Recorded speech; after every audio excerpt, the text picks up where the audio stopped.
Hello दोस्तों, स्वागत है आप सबका जीएस विथ लेंस पर।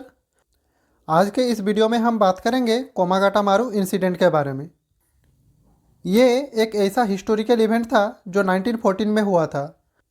ये इंसिडेंट ना सिर्फ एक जहाज़ के एक सफ़र का किस्सा है, बल्कि एक स्ट्रगल अगेंस्ट रेसिज्म और डिस्क्रिमिनेशन का सिंबल भी है। तो चलिए शुरू करते हैं आज का वीडियो, और सबसे पहले पढ़ेंगे main event of this incident. तो कोमागाटा मारू एक जापानी जहाज़ था जो 1914 को हांगकांग से अपना सफ़र शुरू करता है। इस जहाज़ पर 376 इंडियन पैसेंजर्स थे, जिनमें से ज़्यादातर सिख थे, पर कुछ हिंदू और मुस्लिम्स भी थे। इन पैसेंजर्स का मकसद था कनाडा पहुंचकर वहां सेटल होना और एक बेहतर ज़िंदगी बनाना। अब डिस्कस करते हैं की पीपल ऑफ दिस इंसिडेंट। तो गुरदीत सिंह इस इंसिडेंट के इम्पोर्टेंट लीडर थे। इन्होंने ही ये जहाज़ हायर किया था ताकि इंडियंस को कनाडा ले जा सके। अब बात करते हैं कैनेडियन अथॉरिटीज़ की। तो इन्होंने इंडियन पैसेंजर्स को कनाडा की ज़मीन पर उतरने से मना कर दिया। तो चलिए अब जानते हैं कि कनाडा की ज़मीन पर उतरने से इंडियंस को क्यों मना किया गया था। तो सबसे पहला कारण है रेसिस्ट इमाइग्रेशन लॉज। उस समय कनाडा ने एक रूल बनाया था जिसे कहते थे कंटिन्यूअस जर्नी रूल।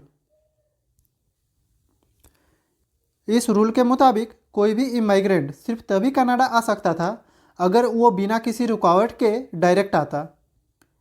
इंडिया से डायरेक्ट कनाडा जाने का कोई रूट नहीं था, इसलिए ये रूल इंडियंस को रोकने के लिए बनाया गया था।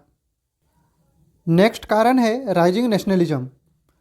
तो इस टाइम पर इंडियंस दुनिया भर में फ्रीडम और इक्वल राइट्स के लिए लड़ रहे थे। कोमागाटू मारू का इंसिडेंट भी एक प्रोटेस्ट था अगेंस्ट डिस्क्रिमिनेशन और अनफेयर लॉज। तो चलिए अब देखते हैं कि इस इंसिडेंट में क्या क्या हुआ था।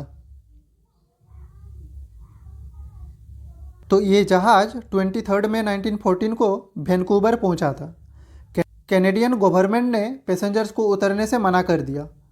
पैसेंजर्स ने वहाँ प्रोटेस्ट किया और लीगल बैटल्स भी लड़ी, लेकिन कोई फ़ायदा नहीं हुआ।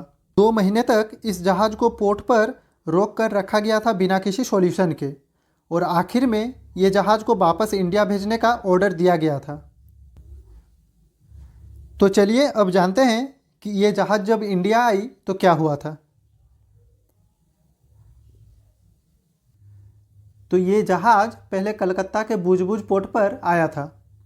ब्रिटिश अथॉरिटीज़ को डाउट था कि ये पैसेंजर्स रिवोल्यूशनरी मूवमेंट में शामिल हो सकते हैं। जब पैसेंजर्स ने ब्रिटिश के खिलाफ प्रोटेस्ट किया तो ब्रिटिश पुलिस ने फायरिंग कर दी, जिसमें कई लोग मारे गए और कई को अरेस्ट किया गया। इस इंसिडेंट ने इंडियंस के अंदर ब्रिटिश के खिलाफ और ज़्यादा गुस्सा भर दिया। तो ये था कोमागाटा मारू इंसिडेंट का एक छोटा सा ओवरव्यू। इस इंसिडेंट ने दिखाया था कि रेसिज्म और डिस्क्रिमिनेशन सिर्फ इंडिया में नहीं बल्कि फॉरेन कंट्रीज़ में भी था। इसने इंडियन लोगों को बताया कि उन्हें अपने राइट्स के लिए और स्ट्रॉन्ग फाइट करनी पड़ेगी। इंडियन फ्रीडम मूवमेंट को इस इंसिडेंट के बाद और ज़्यादा सपोर्ट मिला। आज भी कोमागाटा मारू एक सिंबल है रेजिस्टेंस और इनजस्टिस के खिलाफ स्ट्रगल का। तो आज का ये वीडियो यहीं पे ख़त्म होता है। अगर आप लोगों को मेरे साथ पढ़ने में अच्छा लग रहा है तो please subscribe my channel, and if something is not clear about this topic then feel free to ask question in the comment section. जय हिंद, वंदे मातरम।